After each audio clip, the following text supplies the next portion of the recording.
So, welcome back. In this video, I begin to move away from the genealogy that we've advanced in the last few videos.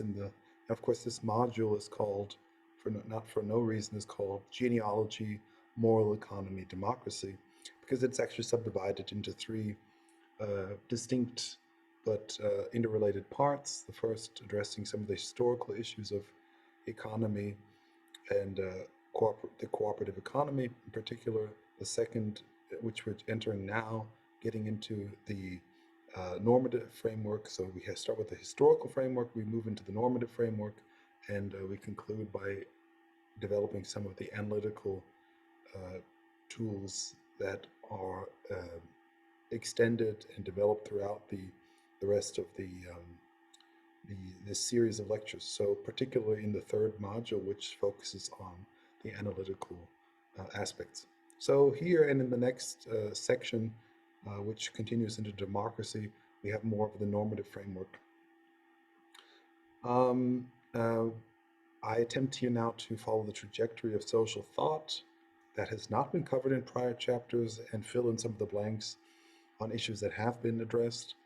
And basically, it's the idea of moving from, tracing out the move from a static to dynamic social thinking, emphasizing the contribution in particular of thinkers like Immanuel Kant and Georg Friedrich Wilhelm Hegel, before summarizing Marx and Schumpeter's contributions to the study of the moral economy, or their potential contributions. And I argue that then in the following that, Polanyi actually serves as a bridge between many of these traditions, and I attempt to formalize concepts of the belonging to the moral economy. And the task then is actually to move from the idea of a moral economy as a concept to that of a framework in which the related ideas that arise can be productively discussed and analyzed. And in the end, I sort of, spoiler alert, I advocate for the new and rising domain of relational economics as such a suitable framework.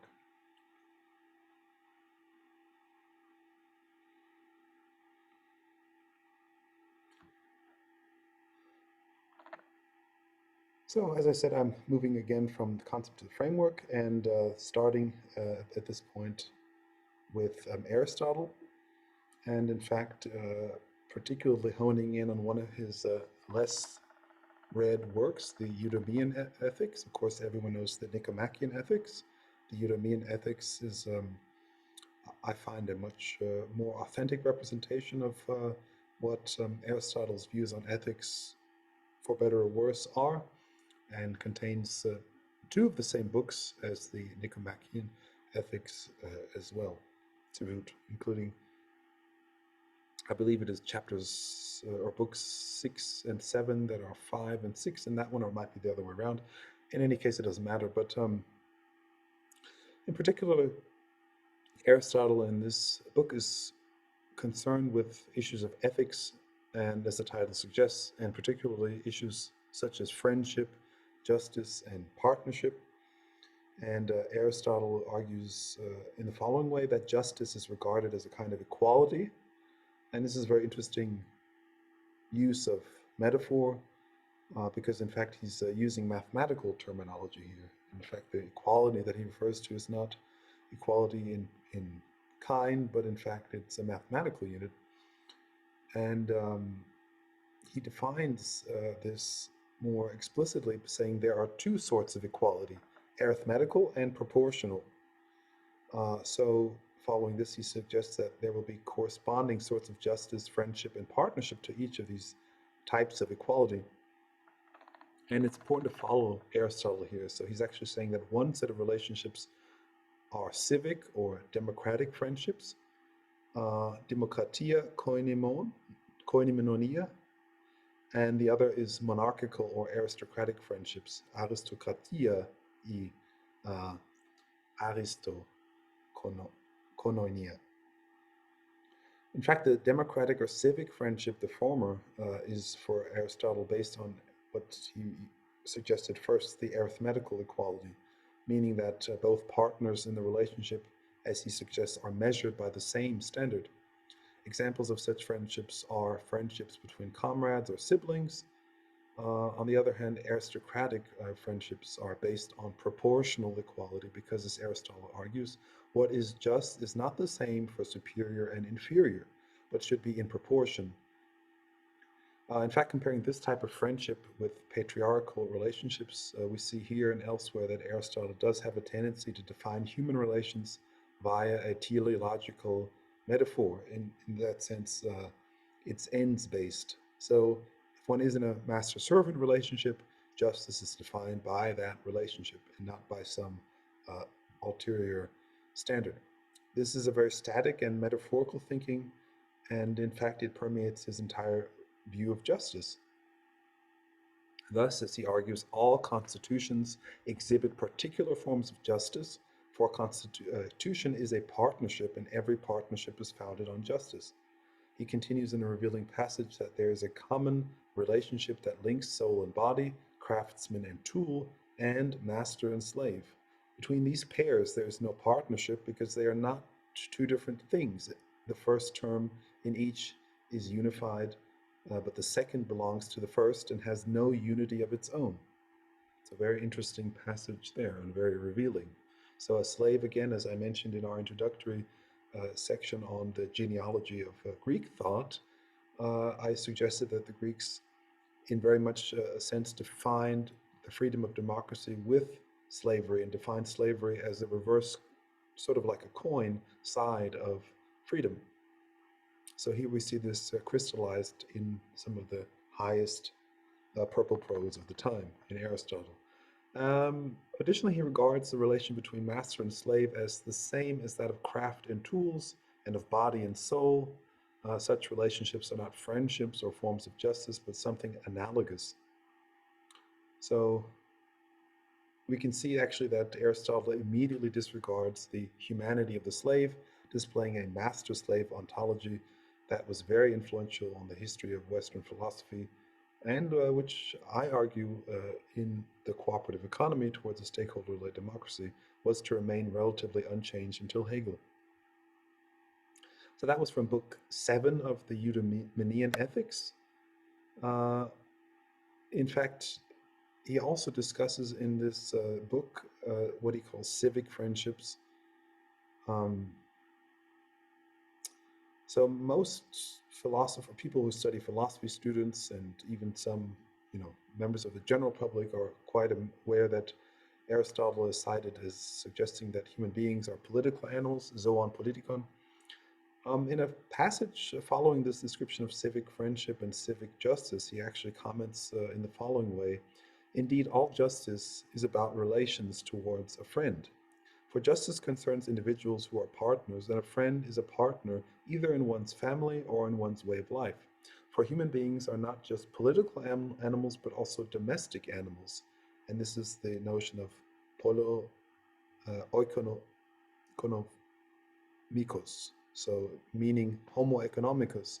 They are not like other animals uh, who copulate in season with any chance female or male. No, humans are not solitary animals, but gregarious. And this is an interesting passage saying that they are uh, ponion koinomikon.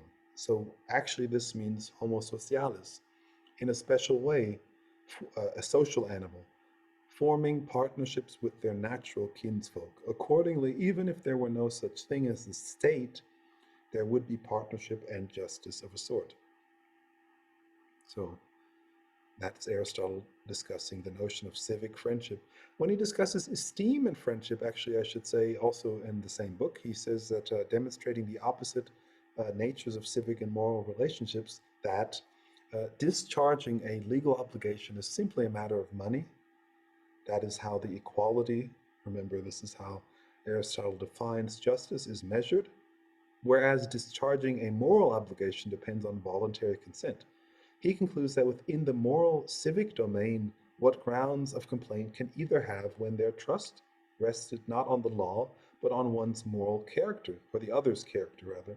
This observation appears to preface later notions of non-separable preferences that I've introduced in the very first module, with respect to Sam Bowles and his notion of the moral economy.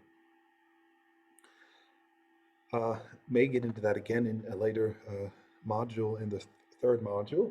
But before we do that, I'd like to talk about Cicero and his uh, De Officiis, and very, very quickly introducing his notions in reference to um, working folk. So Cicero suggested that as the lowliest condition and fortune is that of slaves, one should treat them as if they were employees, mercenaries. This sounds nice, but we should actually reflect on what Cicero elsewhere said about employees. So, looking elsewhere in the same work, Cicero actually emphasizes that all those workers who are paid for their labor, quorum operae, and not for their skill, have servile and demeaning employment, for in their case the very wage is a contract to servitude. Again, it's a similar social ontology, very static social ontology to Aristotle's. Cicero, while his words about treating slaves as employees to modern ears reads as gracious, it says actually more about his disdain for employees than it says about his respect for the humanity of slaves. Guicciardini, moving on several thousand years, actually, was a aristocratic um,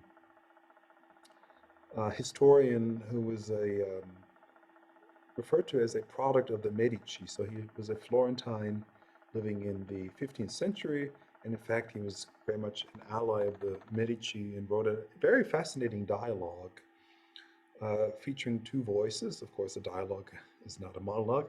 And one of these voices, Oliver Dowling has argued, represents Guicciardini's own views, whereas the other apparently represents the views of one of the representatives of the Popolo. I mentioned the Popolo in the prior set of, or actually in the discussion of genealogy and the discussion of the medieval era and the city of Florence, particularly. In any case, it is the second speaker to which I would like to turn, and in fact, Dowling claims that Guicciardini, in the second speaker, turns the aristocratic, meritocratic argument on its head in his actual opposition to the role of aristocratic rule, claiming that once the rich hold office, they will accrue the credibility that will keep them there.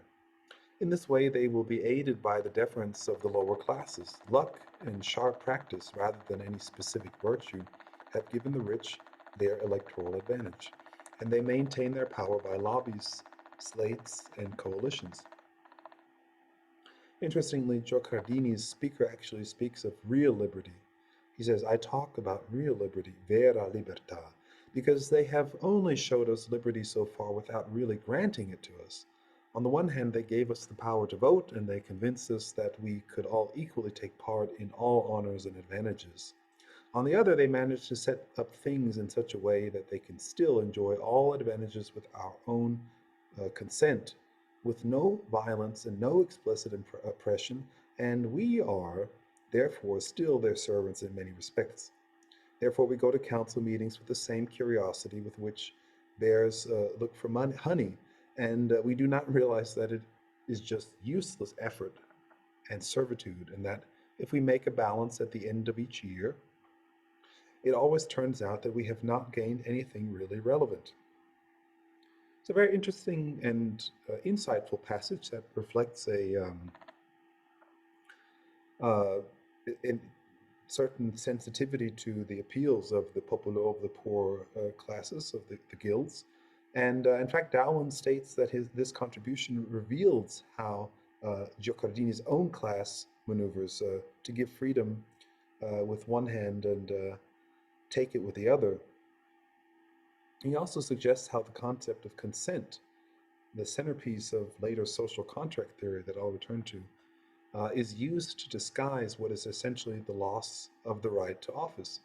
Moreover, given that the rich will not change their ways, the popular party are left with two options: either to use their majority to vote in a permanent government of the lower classes, which would cause dangerous division, or to use sortition, lottery, which would give all an equal chance of holding office.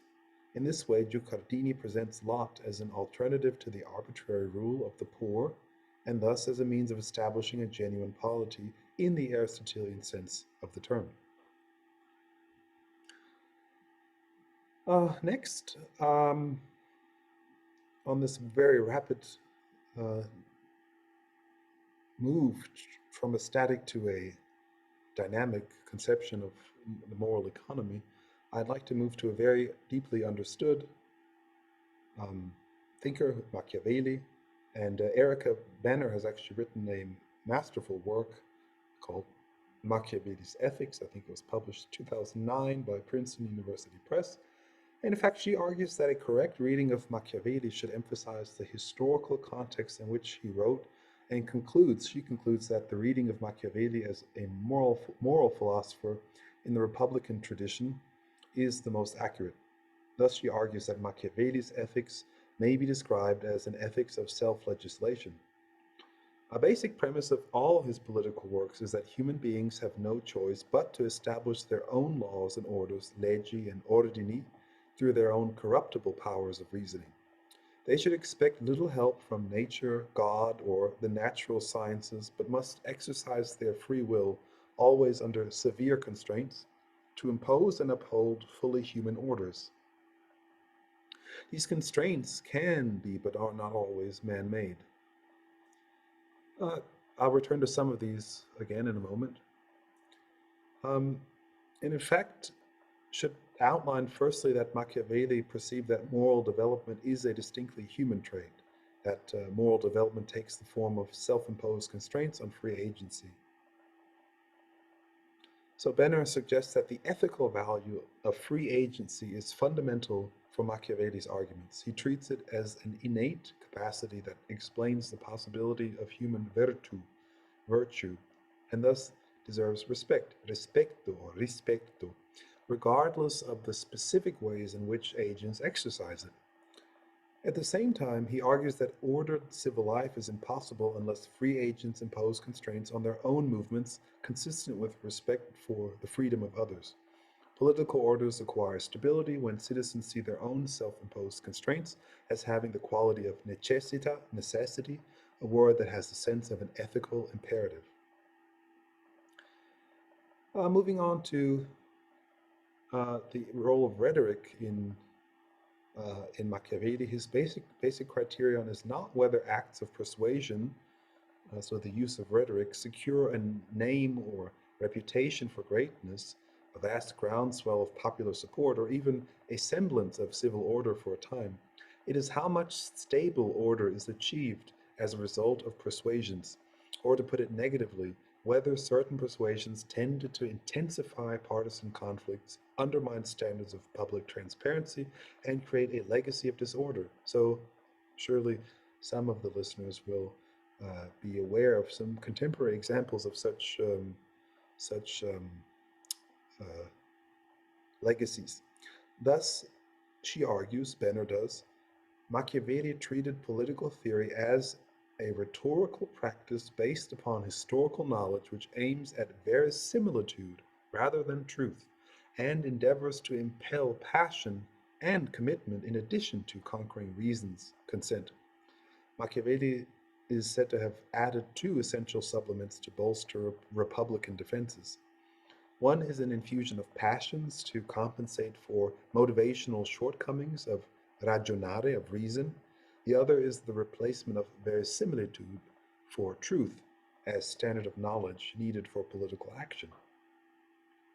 More efficacious rhetoric is the main instrument for arousing passions and creating verisimilitudes.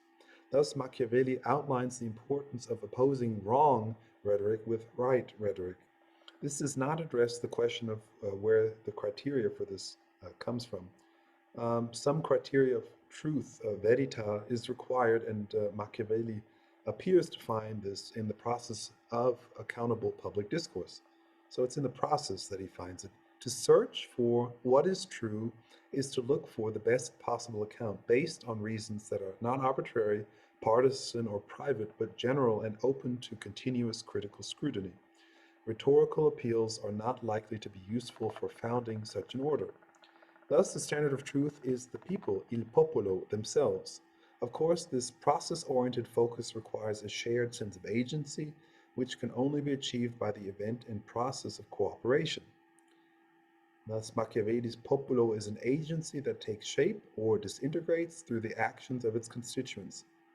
His histories, a famous work, of course, that has been overshadowed largely by the Il Principe, the Prince, but certainly offers more important commentary on the nature of governance, speaks of the people when different parties or mutually suspicious sections of the population put their differences aside to cooperate in a common enterprise. To constitute a people, in any reflective sense of the word, Machiavelli implies, diverse parties and social groups must demonstrate the will to share power and the desire to live according to the laws instead of by partisan interests. Only demonstrative acts of this kind can turn what Machiavelli calls mere multitude, not tempered by any check, into a stably ordered people. Conversely, a people once formed may dissolve again into a multitude or into various divisions based on class or status or party. This usage implies that it is up to each generation of citizens to earn the good name of populo. They cannot rest on the laurels and hard work of their ancestors, since complacency may corrupt even the greatest historical achievements. So important in that regard is also the distinction that Machiavelli makes between vera republica and vero principalito. He suggested that the attempt to fashion an Aristotelian uh, republic, in fact, is unstable and tends to towards one of these two extremes. Of course, he himself was a advocate of a republican constitutions. So, in fact, important for understanding this entire use of rhetoric is Machiavelli's conception of virtu, and Erica Benner places a great emphasis on this concept in his thinking. In a sense, anticipating the development of psychology and even developmental psychology, Machiavelli emphasizes the connections between autonomy, made laws, that is, amenable and accountable laws, thinking of the instituting versus instituted society we've spoken of in past videos, and development of virtu. Lawmaking capacities are essential to Machiavelli's conception of virtu. I propose that the connection between virtu, human laws, and self-imposed necessity is fundamental to Machiavelli's ethics, says Erika Benner. The connection is made clearly in the first chapter of the Discorsi and developed systematically throughout that work. In the last, or in the rather, the first chapter, the main necessities imposed by virtuoso agents, virtuous agents, are described as orders or as laws. What virtuoso agents should order include, very importantly, necessities that take the form of laws. Benner makes clear here that Machiavelli was therefore not merely concerned with placing the entire focus on process. There is an outcome, however unstable, to the process, which Machiavelli refers to in different places as legge, law, and or ordini, order. However, as opposed to juxtaposing this process and outcome as two distinct domains, they inherently bleed over and mutually determine another.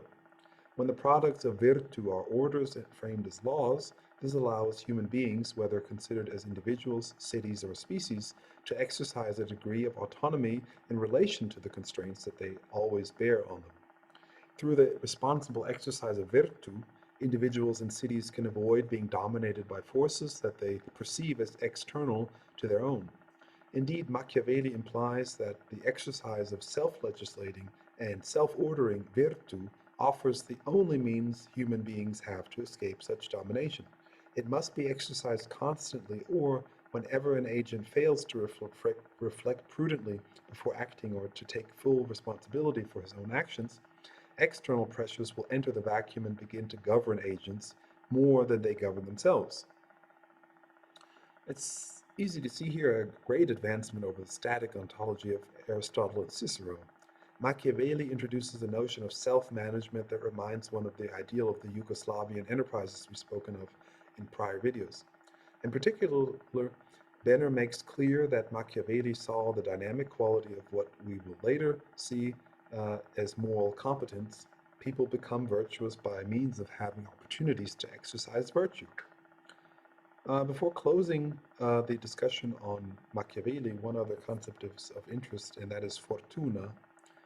Um, this framing, of course, also grounds Machiavelli's frequent references to fortune. For him, fortuna stands in opposite to virtu, constraining and limiting what individuals are able to achieve, even with the best intentions. It is thus an ethical term to characterize a causality that human beings experience as independent of their own best or worst efforts, and which produces results that appear indifferent to those efforts. Machiavelli alludes to this in Il Principe when he writes, nevertheless, so that our free will not be eliminated, I judge that it might be true that fortune is arbiter of half of our actions, but also that she leaves the other half, or close to it, for us to govern. So we see in Benner's reading of Machiavelli both a reference to Karl Popper's call for epistemic patience and tolerance, as well as a manifestation of a dialectical relationship, a cybernetic pairing, as Gregory Bateson might say, between free agency and the operations of fortuna. Says Benner, epic modesty, not arrogance, suggests that fortune cannot control all. Epistemic modesty also suggests that reasonable people must acknowledge limits set by chance, accidents, and other unforeseeable factors uh, on their own choices. If we do not know how far fortune can govern us, we also cannot know how far we are able to govern it. Because human agents cannot completely predict or control fortune, they should indeed never give up, according to Machiavelli.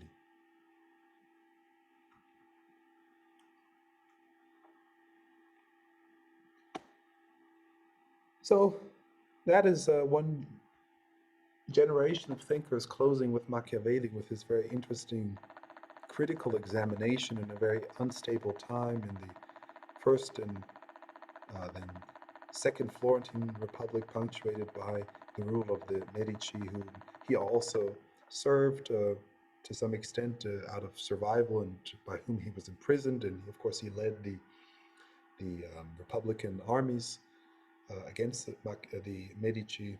So a lot more can be said about Machiavelli and his misunderstanding by the general public and intellectuals for many hundreds of years. However, that's for another topic and discussion.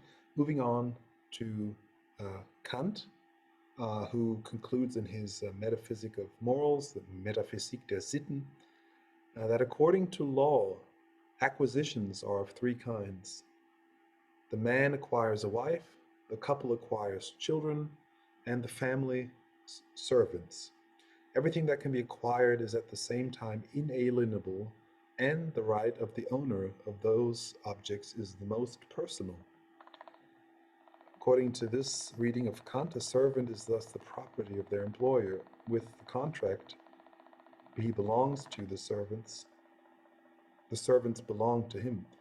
Now, to what is his of the householder, namely, as far as the form or possession is concerned, the same as according to a property right. For the householder, the owner, can, if it escapes him, if the servant escapes him, take the servant into his possession by unilateral arbitrariness. So that's rather antiquated prose. Kant did write this in the 18th century. However, we do have to critique a bit of the understanding of Kant as a traditional liberal. He even goes so far as to disqualify the servant's humanity, suggesting that but a contract through which one party renounces all of his freedom to the advantage of the other consequently ceases to be a person, and consequently also has no obligation to keep a contract, but only recognizes the violence contradicting itself, uh, occurring to itself uh, from its owner. Thus, a servant is property and not able to enter into contractual agreements. Kant's salve for this circumstance is to assert that such relationships may exist not for life, but at most only for an indefinite period.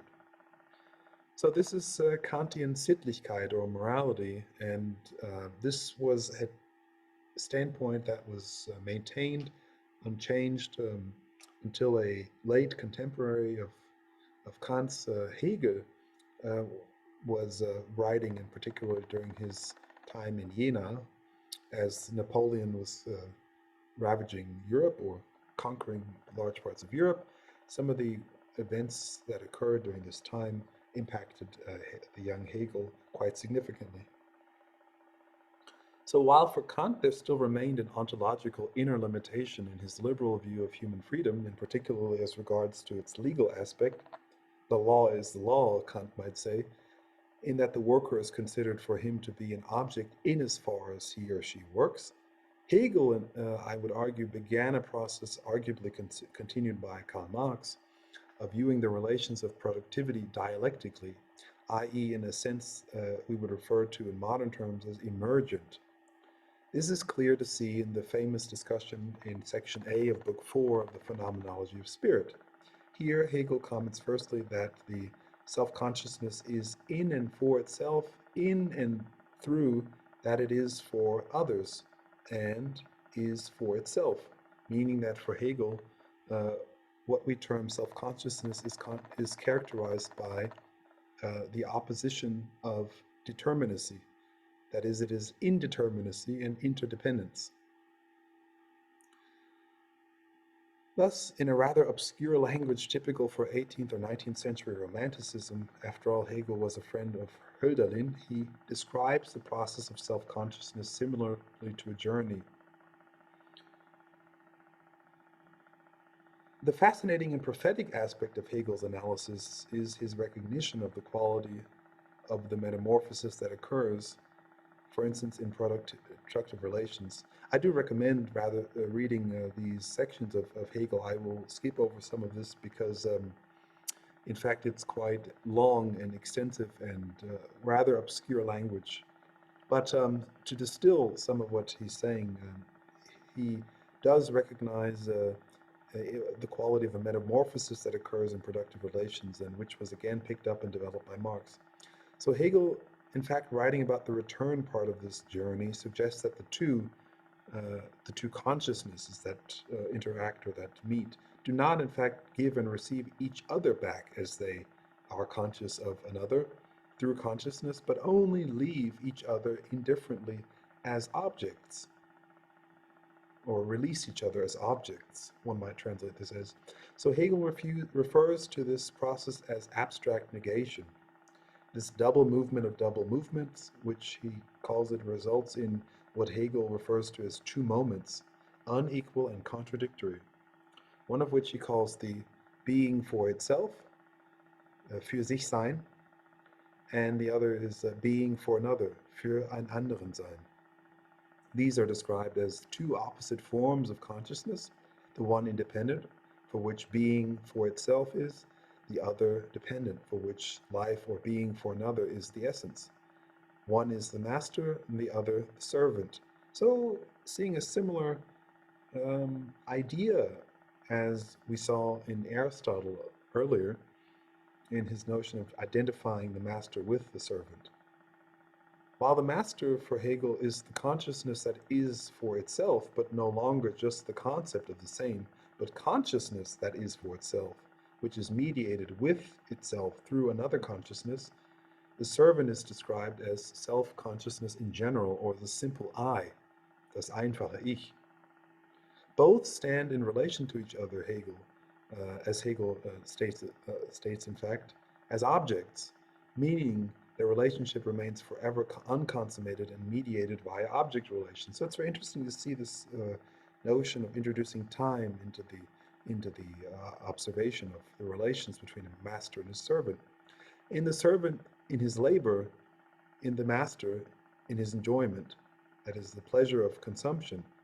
At the same time, the enjoyment of the master is limited by the delegation of self-conscious activity to the servant.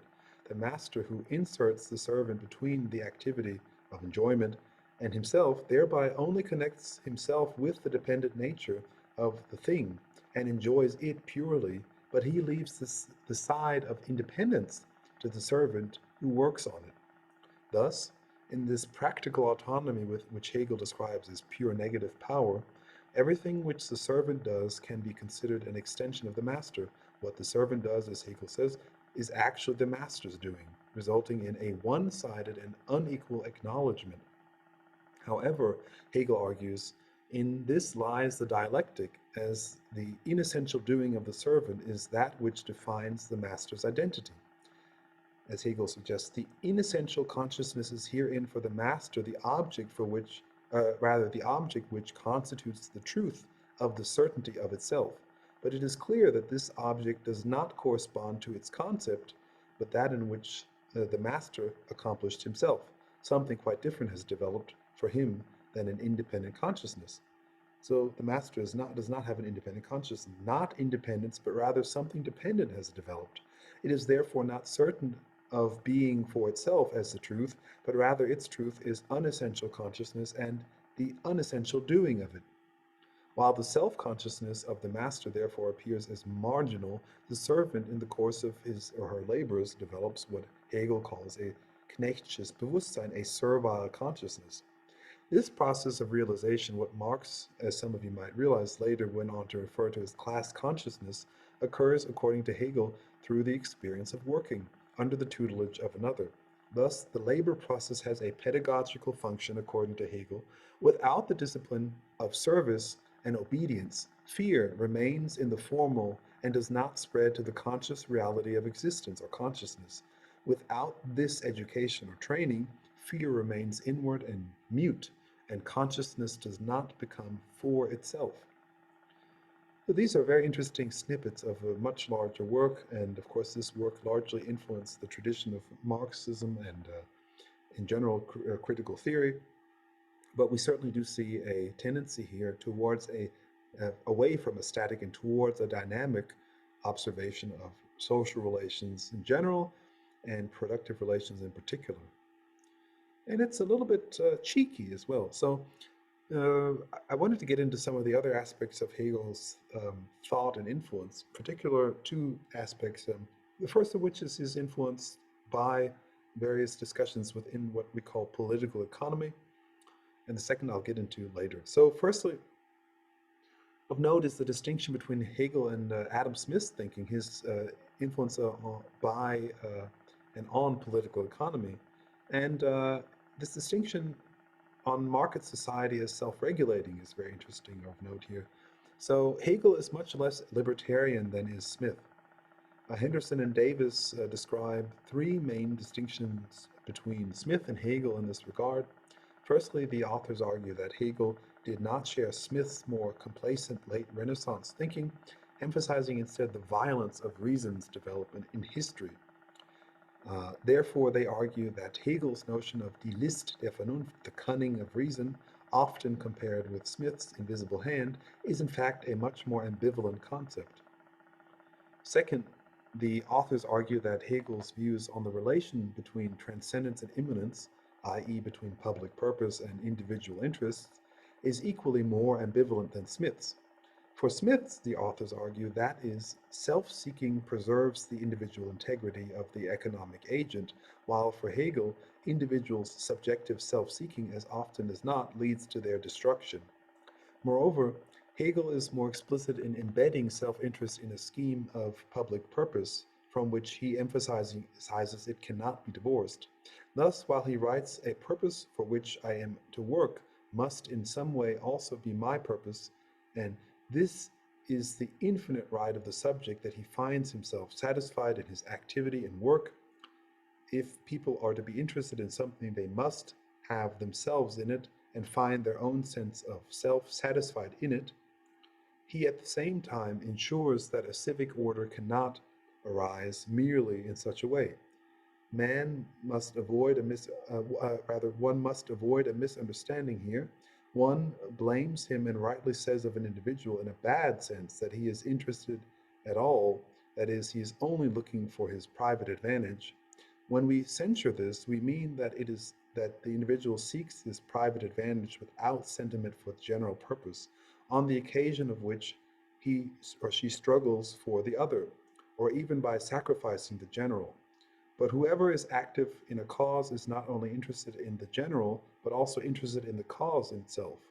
The language correctly expresses this difference. Therefore, nothing happens, nothing is accomplished without the individuals who are active in it also satisfying themselves. They are particular human beings, that is, they have particular needs, drives, and interests in general that are particular to them.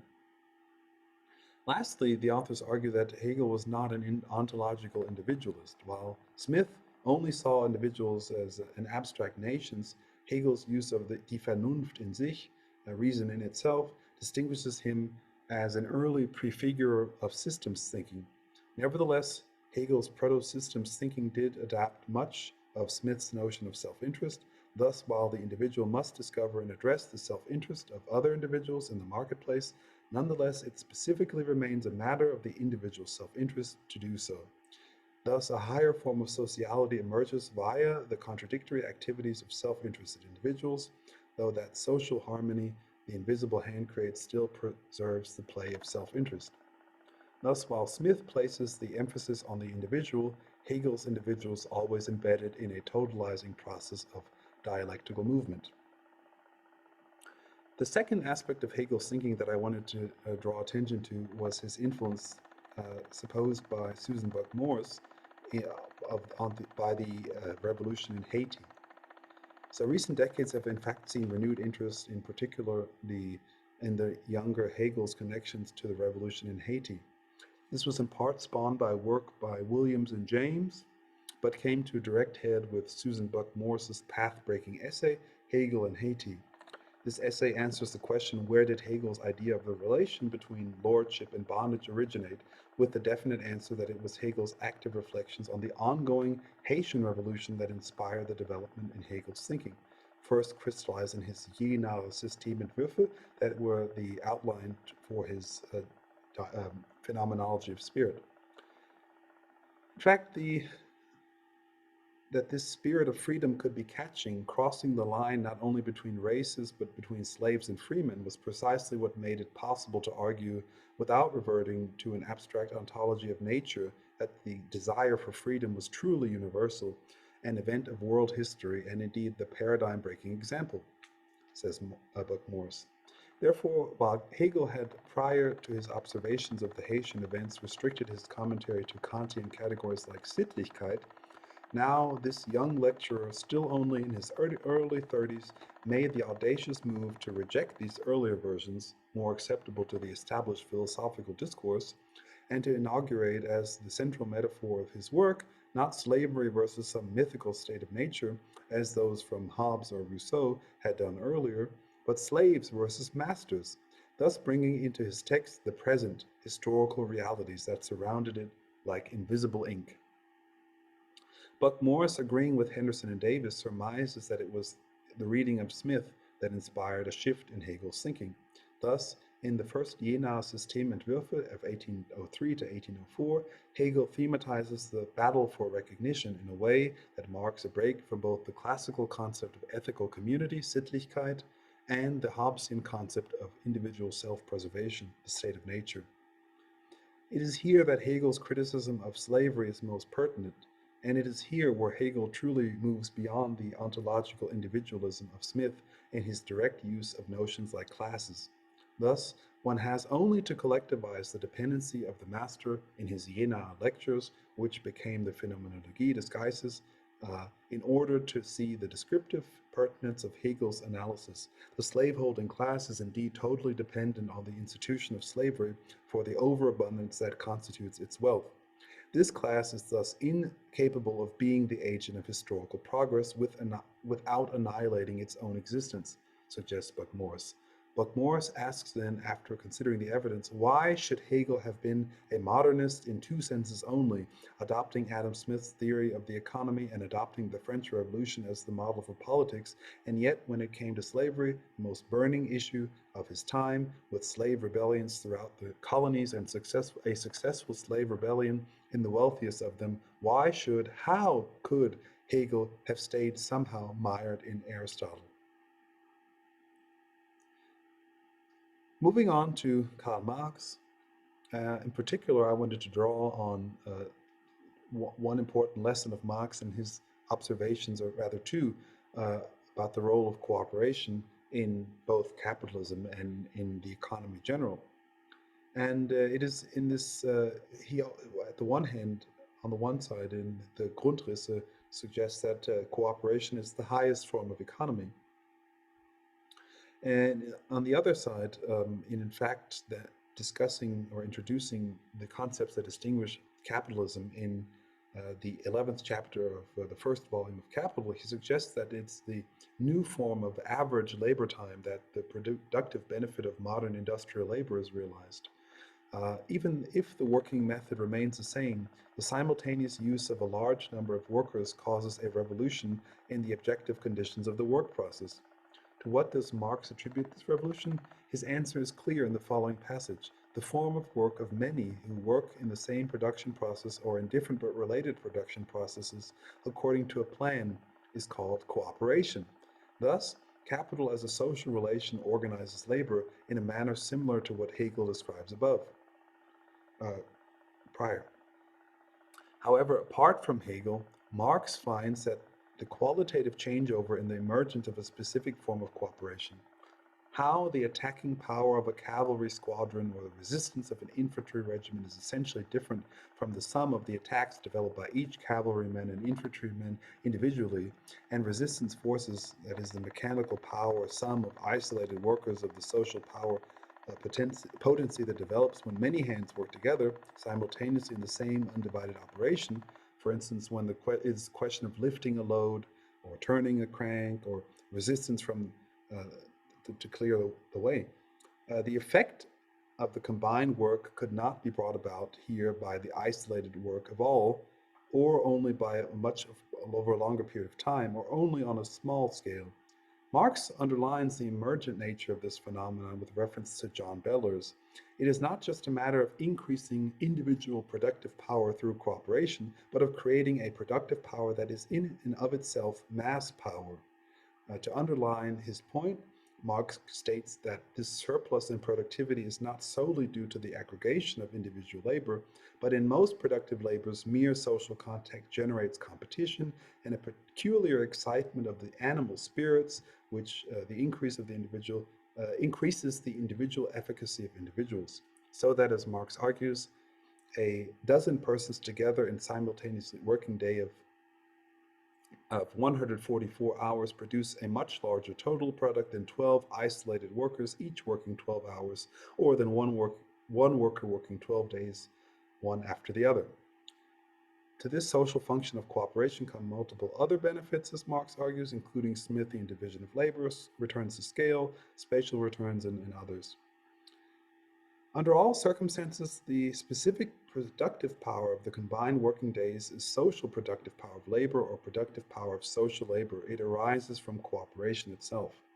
Marx then continues to describe the need for leadership in the role of the capitalist, describing or comparing him or her to the director of an orchestra. I'll return to this again in a moment, or actually, I think it's in the next lecture when I discuss the relational rent and the notion of transcultural management, and in fact, management as a relation rather than a role. Um, Before getting into that, I would like to talk about Josef Schumpeter and his ideas on entrepreneurship. Schumpeter suggests that one should take the entrepreneur's point of view in his analysis. This is from the 7th chapter of the theory of economic development that was never translated into English and disappeared in later editions of the book, which is actually a very good summary of the contents of the book. The point of view of the entrepreneur he contrasts with workers and landlords, whom he refers to as quasi-static economic subjects, as these, as he says, have no entrepreneurial character. You can ask, I guess, what is it that the entrepreneur has for Schumpeter, and what is entrepreneurial character? Well, actually, he never defines these characteristics explicitly, but he refers to vague notions like personal achievements. Schumpeter even suggests that selling an enterprise does not transfer a permanent source of income to the purchaser because the brain of the creator of the enterprise cannot be co-nationalized. Thus, he actually argues that one cannot speak of a static entrepreneurial class. Schumpeter does not seem to realize or chooses not to see that his vacillating means that entrepreneurial activities concern social relations and not only the personality of a particular individual. To return to the language of network theory, Schumpeter sees only agents, not edges or relations between agents. His theories may have truly been revolutionary had he gone the extra step as to depersonalize or relationalize the role of the entrepreneur. Uh, Mariana Mazzucato and others have attempted to correct for this grievous error. Mazzucato, in her book The Entrepreneurial State, extends Schumpeter's reasoning to viewing state or public institutions as entrepreneurs. He appears to realize that it is relationships that matter in passages like this. Hierarchy means much more in the value production of a company. The system of superiority and subordination of the members of an economy, of an organization, their disposition to act, and its energy and goals. Or here, one cannot determine the party positions in the social struggle from an economic point of view alone. One relationship can often be just as important as another, a friendly one just as well as a hostile one. However, this passage is immediately followed by a war metaphor, like a chain of hills about which two armies fight. Thus, Schumpeter is either blind to or unwilling to see the relational view of entrepreneurship, which I discuss in the next lecture, or this at the end of this one, I believe, and which is expressed by Philip de Wood's notion of collective entrepreneurship. He is most certainly aware of the ambivalent effects of the dynamics of economic development. He refers, for instance, to the Deklassierungsprozess, or the destruction which accompanies depressions, crisis, and unemployment, where the industrialist of yesterday is forced to sell his plant equipment as scrap metal, and so on. This ambivalence, which Schumpeter admits entails elements of what James Stewart calls relative profit, and which modern game theory calls zero sum, i.e., a logic of winner-loser, inevitably pushes the logic of economic innovation into a direct confrontation with other logics, such as common goods versus private interests, power to no power, etc. This means Schumpeter's analysis can only ever be one side of a polylingual and contextual discourse around economic, social, ecological, and other types of innovation. While Schumpeter does not address the other sides of this discourse, he speaks, for instance, of the conflict between the logic of economic innovation and what he calls die Eigenbewegung des Volkes, or the autonomous movement of the people, or the masses. In order to formalize a synthesis of these two logics, we need to know more about how these distinct logics confront one another and the ways in which they tussle agonically with one another. In order to do this, I suggest Karl Polanyi's monumental 1944 work, The Great Transformation, as it relates to Schumpeter's illusion of the Eigenbewegung des Volkes.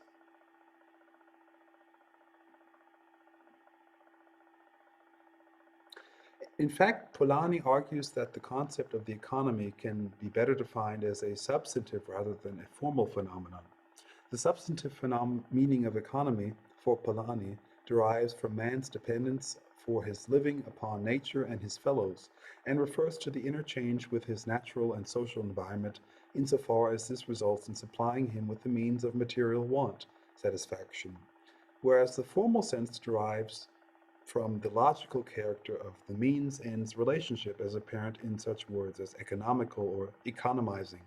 It refers to a definite situation of choice, namely that between the different uses of means induced by a insufficiency of those means. If we call the rules governing choice of means the logic of rational action, then we may denote this variant of logic with an improvised term as formal economics. Polanyi's ultimate point is that besides the strict domain of market society or capitalism, the substantive definition of economy is more factually in keeping with the great variety of institutions other than markets in which humans' lives are embedded. Thus, it is our proposition that only the substantive meaning of economic is capable of yielding the concepts that are required by the social sciences for an investigation of all the empirical economies of the past and present. What are these institutions and how or where were these empirical economies organized? Polanyi names three main forms of integration or regular patterns that demarcate norms and engender expectations: exchange, reciprocity, and redistribution. Whereas the substantive definition of economy recognizes each of these three forms as legitimate, the formal notion only concerns one of these: exchange. Moreover, the presence or absence of one or more of these forms of integration is conditioned by the presence or of definite institutional arrangements, such as symmetrical organizations, central points, and market systems, respectively. The importance of these institutional arrangements cannot be stressed enough for Polanyi, as the human economy is embedded and enmeshed in institutions, economic and non-economic. The inclusion of the non-economic is vital, for religion or government may be as important for the structure and functioning of the economy as monetary institutions or the availability of tools and machines themselves that lighten the toil of labor. Lastly, I wanted to look at E.P. Thompson, uh, because perhaps a good starting point for synthetic reading of both dynamic, economic, and social processes is given by his critique of some economic historians' tendency towards what he calls crass economic reductionism, which attributes mass movements like the civil rights movement and other such movements to mechanistic logics like elementary instinctive hunger. Thompson refers to this perspective as the spasmodic, looking at Rostow's social tension chart as an example. To this perspective, Thompson responds that the objection is that such a chart, if used unwisely, may conclude investigation at the exact point at which it becomes of serious sociological or cultural interest. Being hungry, what do people do? How is their behavior modified by custom, culture, and reason? And, having granted that the primary stimulus of distress is present, does their behavior contribute towards any more complex, culturally mediated function, which cannot be reduced, however long it is stewed over the fires of statistical analysis, back to stimulus once again? Against the spasmodic or reductionist images of mobs and riots on the part of, to pilfer Schumpeter's terminology, quasi-static economic agents, Thompson introduced the notion of the moral economy. He distinguished between a moral economy of provision, which he argued was lost as a consequence of a breakthrough of the new political economy of the free market, and a moral economy of the crowd, that crowds frequently congregate to lay claim to very specific rights, and that these often derive quite directly from needs. Thus, Thompson concludes that the food riot in 18th century England was a highly complex form of direct popular action, disciplined and with clear objectives. Thompson argues for a dialectical reading of the concept of the moral economy of the crowd. While he says it cannot be described as political in an advanced sense, it cannot be described as unpolitical, since the passionately held notions of the common weal were not only present during acute risings, over the, their presence hung over the heads of authorities at all times. Hence, so Thompson, this moral economy impinged very generally upon 18th century government and thought, and did not only intrude in moments of disturbance. Therefore, the word riot is too small to encompass all this, he argues.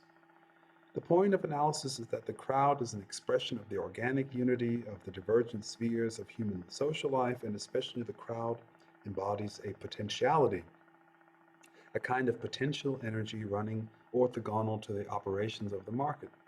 Thus, beyond any binary reading of the social as rejuvenative and markets as exploitative, or entrepreneurs as dynamic and workers as quasi-static, Thompson interpreted the relationship much more discursively.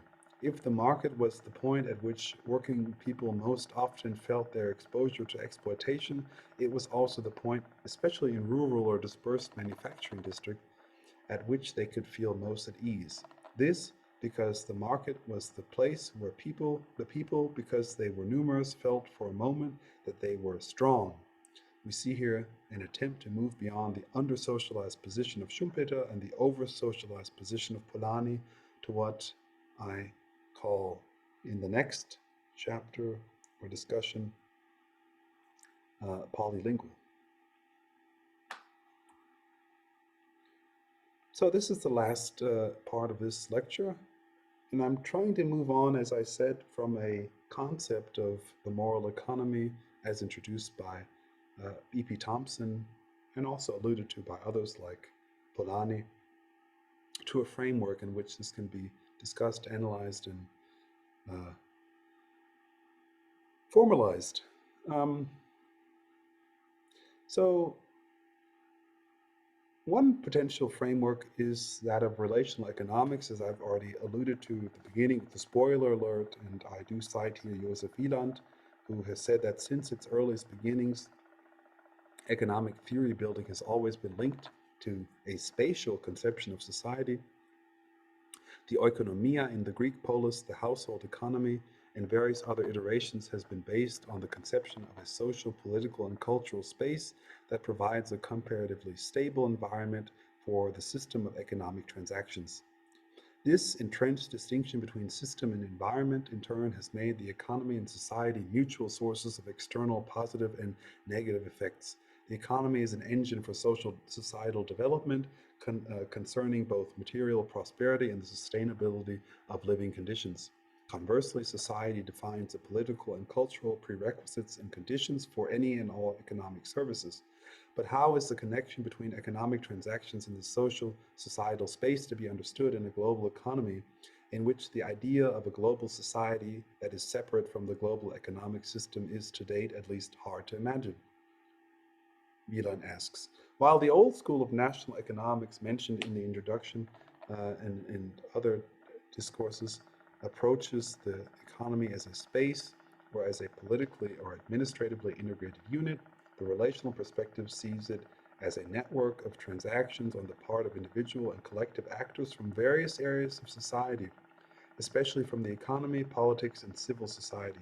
And while these various collective and individual actors engage in competitive behavior, as we know too well from any neoclassical economics textbook, they are nevertheless potentially also cooperating economic, political, and civil society actors, either individual or collective, argues Wieland. Interpreted thus, the global economy becomes a network of regional, national, transnational, and international economic interactions between actors who dock their respective decision logics to transactions.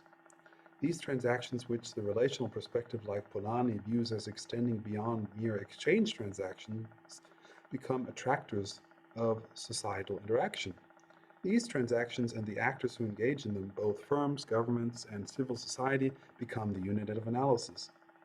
Thus, I argue that to forge a suitable synthesis of the Polanyian critique of political economy and the Schumpeterian critique of neoclassical economics, we must abandon the perspective of mere political economy and adopt a more expansive notion of a communicative economy, which is able to respond to the challenge of globalization, which for Wieland consists in the fact that the continuous dynamic and complexity of interactions between regional, national, and transnational and international transactions must be furnished with a governance structure that delivers value creation and what is productive and mutually advantageous for all stakeholders involved, not just investors. So, just to outline this perspective very, very briefly, the first distinction from the traditional uh, model is the relational exchange versus what is in the traditional model of discrete exchange. So it is an idea with roots in Emil Durkheim and McNeill. The idea comprises a new social contract comprising both an internal and societal component. Additionally, it embraces the idea of multiple logics instead of simply the utilitarian one of pleasure versus pain. However, the formulation by McNeill, as Wieland argues, forgets to consider communication as one such logic.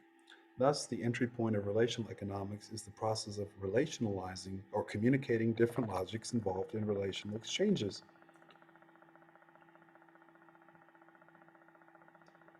Secondly, there are relational goods, which entail a shift in perspective from standard economics, which essentially shows us purified thing to thing worlds, think about Marx's notion of Ware, Geld, Ware, commodity, money, commodity, in which there are no actor-to-actor relations, to a perspective embracing moral goods, a term associated among others with Kenneth Arrow. Relational goods cannot simply be reduced to instrumentality, as Bruni argues. For instance, a relational good may arise due to intrinsic motivation or by a unit of difference between economic and moral coding. This means that relational goods are goods, but they are not commodities, meaning they have value but usually no price. An example described by Wieland is the atmosphere at a football match. Such events involve both issues of status and esteem, which are notoriously difficult to attribute discrete value to. Thirdly, there is the notion of relational governance. Relational governance refers to the fact that in governance relations, formal and informal mechanisms and logics interact and are not independent. Relational governance, as Wieland emphasizes regarding this formal-informal distinction, does not refer to self-enforcement, that is, the focus lies in the mechanism of their enforcement. In other words, relational governance consists of a suitable proportioning of multiple governance forms. This proportioning is necessary to ensure continued cooperation amongst the stakeholders, which, as we've seen above, is the deciding factor that enables the modern economy to provide increased welfare. Relational contracts are thus functional equivalents of formal contracts and hierarchy in a setting characterized by uncertainty. These can be represented formally as a function dependent on the factors of individual, organizational, formal, and informal factors. Lastly, the notion of polylingualism, polycontextuality, and polycontexturality. While discrete exchange is monolingual, reflecting only on the dialogue of payment, non-payment, relational economics is polylingual, meaning it recognizes multiple logics, for instance, costs, earnings, compliance, non-compliance, public-private, and so on. It can thus be considered an inclusively rational and irrespective of the fact of shared intentionality.